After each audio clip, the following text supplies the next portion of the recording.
We're about a third of the way through the Colorado legislative session. 2 more thirds to go. I can't stand it. From ColoradoPolitics.com, Joey Bunch. How's the new venture going, by the way? Oh, it's going great. You know, we're 6 months ahead of where we thought we would be at this point. For those people who don't know ColoradoPolitics.com, what is it? It is a website for politically engaged people. We're the first place that the mayor and the governor clicks on every morning. And if you want to know what's going on at the Capitol, come to ColoradoPolitics.com and you'll find out what the insiders are saying. You're just happy you got away from the Post, that's all. You're just, all right. And Kristen Wyatt from the AP, who's been around at the Capitol for quite some time, and you do wonderful little 30-second videos as well. I like those. Thanks, but the hard thing is coming up with 30 whole seconds, because it's a divided legislature. They don't do a lot. So. Yeah. Well, this is beautiful. I love a legislature that doesn't do a lot. And speaking of not doing a lot, they're doing a whole lot of not a lot on transportation. So it seems as though transportation's a hot topic. No, we got to get something. Everybody's pushing for more road funding. I grew up in Colorado. Road funding has always been awful. Roads have always been awful. Now it seems to be the project du jour. Where are we today? Well, today's the optional word. It seems to change a lot, and there are a lot of people at the Capitol who just don't feel like they know what's going on. And here's my prediction. Yeah, you could just stop right there. Huh? But here's my prediction of what's going to happen. They're going to push this back, and they're going to push this back until the wolf is at the door, and here's this one solution, and it's the only thing that can fix the problem, and you're crazy if you vote for anything else. I'm ready to see a proposal right now so that we can start working on it, because whatever they put out there, there's so many interests involved that it's going to be like throwing raw meat to dogs. So let's get it out there and let the legislators work on it rather than the House and Senate leaders talking behind closed doors. I think everybody at the Capitol, other than those 4 people, are tired of that. And if this bus crashes, there are going to be 4 drivers, and their names are going to be Kevin Grantham, Crisanta Duran, Lucia Guzman, and Patrick Neville. Well, come on, guys, tell us something. Well, but all they're looking for is more taxes. This is a tax increase. How much do they want now? Because the number says we need $9 billion, but we'll settle for $3 billion, and we'll do this and we'll do that. They'll take anything. They'll take anything. But they need $9 billion. They don't need $9 billion. They need about $3 billion. And here's what's so funny is, and this is the politics that I hate. Several years ago, we expanded Medicaid without a public vote, and so we put the budget on a course for a shipwreck. And instead of asking the people, should we raise taxes for this ridiculous Medicaid expansion? 1 out of every 4 Coloradans are on Medicaid now. Instead, we push that off until something that they know is going to pass, more likely to pass, comes, and now it's transportation. And it's not, wait a second, this is why people despise politics, because they don't bring forward Medicaid expansion, Obamacare, so that it causes a problem, so your roads suck, and now you're going to have to raise your taxes for that. So next time you talk to them, tell them to man up. He's right. If people are getting extremely frustrated, both sides are very guilty. Democrats say, oh, Republicans, they won't talk about the hospital provider fee. So if that's not on the table, what's your plan? They won't talk about it. And then Republicans say, okay, well, let's talk about Medicaid. And Democrats say, not on the table. What else you got?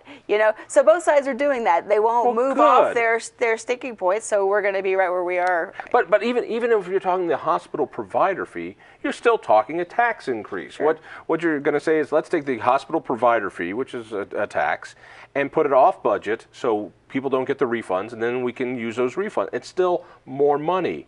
Is anybody saying, maybe we ought to reprioritize our budget instead of giving Quentin Tarantino millions of dollars to make slasher movies, or rich guys $5,000 each to buy a Tesla? Maybe we ought to reprioritize. Is that Patrick Neville saying that? The House the House Republicans want all of the money to come out of the existing budget, but in order to do that, you're going to have to cut programs like education and the social safety net programs. Of course, today, we heard Paul Undine make a speech on the floor about not another nickel until we start prioritizing, because they were looking at supplemental budget requests, which are... What is a supplemental budget It helps them get through the rest of the budget year. And Cynthia Kaufman, the Attorney General, asked for $171,000. They voted it down. Democrats not a lot of and money in the Republicans. grand scheme of things, right? No, but they voted it down. But I think there's a lot of political undercurrents running beneath that, because Republicans did vote for a lot of other supplemental budget requests. So this was specific to Cynthia Kaufman. Now, the Democrats are pretty, they're pretty naked on this. They're mad about the Boulder County lawsuit over fracking that she filed this week. The Republicans, I don't know what they're in. I get what they're saying. We're Republicans. We're just angry all the time. Yeah. That's it. Anytime you're talking about spending money. But, she's going to run for governor next year, and half the really think she is? I think she's going to. I've heard that she might not. But, I heard her speak at the Americans for Prosperity event at the Capitol last week, and she and Walker Stapleton and George Brockler all sounded very much like gubernatorial candidates. Interesting. All right, so is there going to be a grand compromise on transportation, or do we just kick it to the next year? If I had to guess, I would say they kick it to next year, but they might do something little that looks big. That doesn't come close. That's their favorite thing to do, is something little that looks big. I don't think it'll be a hospital provider fee, but they may do some horse trading at the end and say we put some more money into the the transportation cash fund so we can fund future projects. I don't think doing nothing's an option here. I think that we're going to be on the ballot in November regardless. Yeah. There's enough money by Fix Colorado Roads has enough money to get this on the ballot. Of course, it's harder to get on the ballot now, so because of Amendment 71. But I think this is too big an issue to wait another year. I remember the trans bonds. This is what built out I-25, and they're expiring next year. It's like $165 million a year. Somebody said, excuse me, why don't we just take that revenue stream, and if we want to bond it again, we could use that money? Bob Beaupre said it, and he's not governor today. That was his big idea. He was the father of that. And I think that may happen eventually. They're also talking about making Senate Bill 228 money. Do you know what that is? They created that in 2009 to put money into transportation in the years that are good. But they put the triggers, these complicated triggers, so that, okay, personal growth, when it grows by 5%, we'll give you some money, but the overall economy can't grow so much that it triggers Tabor refunds, or you get little or no money. Whenever there's a pot of money, they don't save it. All right, they're like teenagers. You can't put money aside. It's not what they do. It always gets raided. Let's switch gears a little bit. What else is hot going on down there? Well, it never had a chance of passing, but they voted down the death penalty last year, and that's been a huge issue in Colorado with James Holmes and George Brockler, who tried to get the death penalty. And, of course, we all remember what happened in 2013 that cost 2 senators their jobs, and really a third one who resigned rather than face recall. And John Hickenlooper nearly didn't get reelected because of his muffled message or mixed message on the death penalty. But it got voted down on a party line vote. And guns. And guns don't ever seem to stop there. And with a split House, I'm not seeing anything except symbolic stuff. Yeah, and to your point about guns, I think gun rights supporters are seeing the downside of they mounted such an effective and splashy opposition in 2013 to things like the mag limit, that my point is that when you hire an airplane with message writers, anything you do after that seems lame. So if you bring 30 people to a hearing, everybody goes, Yanaru, where's the airplane? Where's the airplane? Where are the people screaming? Where's the, where's Jon Caldara? It's not a circus. Good point. Exactly. Well, and also not a whole lot can happen. So the Senate will always pass something to repeal it, something for constitutional carry, something, Lizzie's Law, which allows people who have been trained in the military but aren't 21 yet to carry, and that'll flip over to the House and it'll just die. Why do we go through these shows? Oh, because they're talking to their folks at home, but I think a big question mark that really could change the dynamics of this session overnight is what we hear from Congress. Back to your point about transportation and how we're getting a whole bunch of fizzler, nothing done. What if there's a big plan?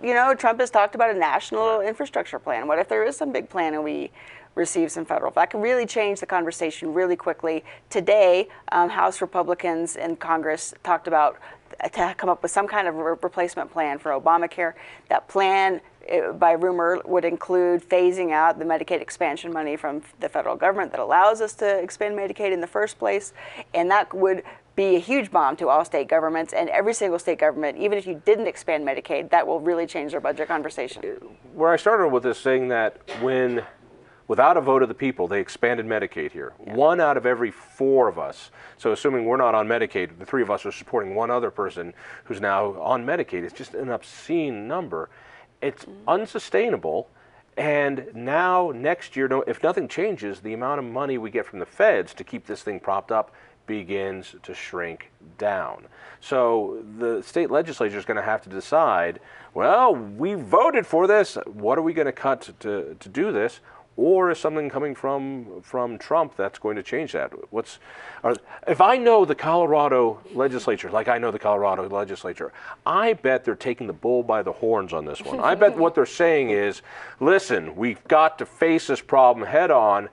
We made a mistake with the Medicaid expansion. We're going to pull this back. Let's get ahead of this before Trump does anything. Well, that's the kind of leadership I expect from them. Republicans say they're going to replace it with something. We haven't seen what that is. The Republicans on the federal level. And what about on the state level? On the state level, we've got a bill this session to undo the state exchange.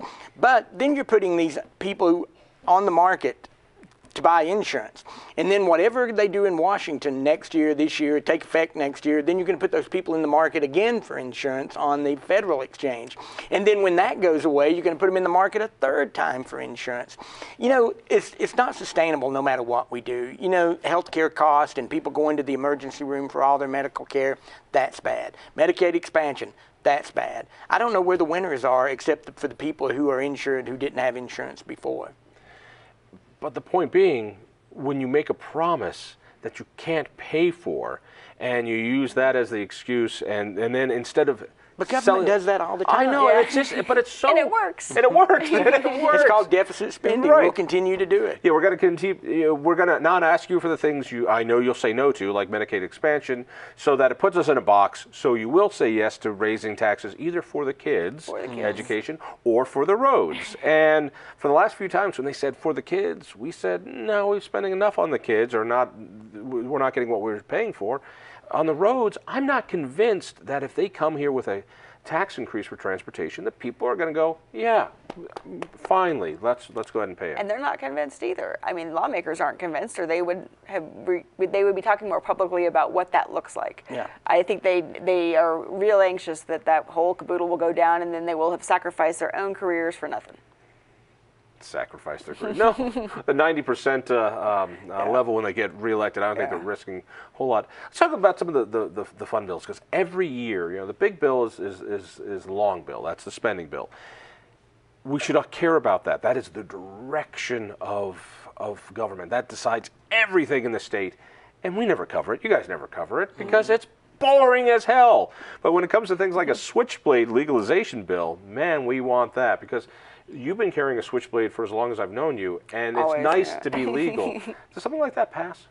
Oh, sure. I think, it's kind of, there's not a lot of blowback from victims advocates groups. I don't think see it as being a loser for Democrats, and every Democrat would love to. I don't know. I saw West Side Story. I thought it was a documentary. So it was horrifying. It was horrifying. Yeah. What the damage a switchblade can do. So I think it's a safe vote for them. There's a real juicy one that is waiting for a vote in the Senate. This is liquor in Walmart. I know, or booze and Walmart. Two words I love together. You know, I know, guns, booze, and Walmart. Where are we? You know, is this Colorado or is this Georgia?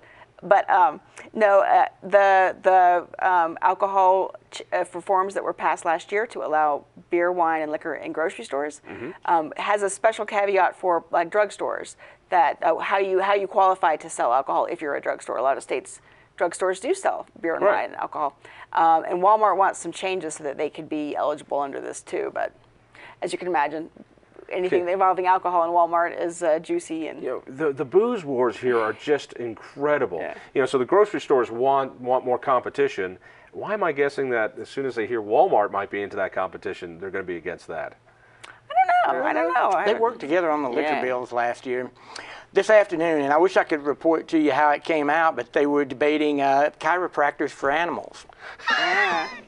God, I love this state. And you know the switchblade thing, that's part, the Republicans are doing a great job of messaging this session. And the point with that is there's all these laws on the book that make no sense that we create these laws. I mean, and I wrote my column a couple of weeks ago about the switchblade the switchblade bill and the, Right. the ridiculous bills that shouldn't be on the line. I can carry a machete the size of a hockey stick Right. in this state, but I can't carry a switchblade. And a switchblade is no different than a pocket knife. I remember when I had except a it real opens when I faster. had a real job doing lighting, I'd be climbing up on scaffolding, and I have to open up my pocket knife with one hand. I would love that. We got to run. Joey, thank you. Thanks. Thank you. Okay. Listen for me on KHOW Radio. Tell a friend about the Independence Institute. That's independenceinstitute.org, and we'll see you next week.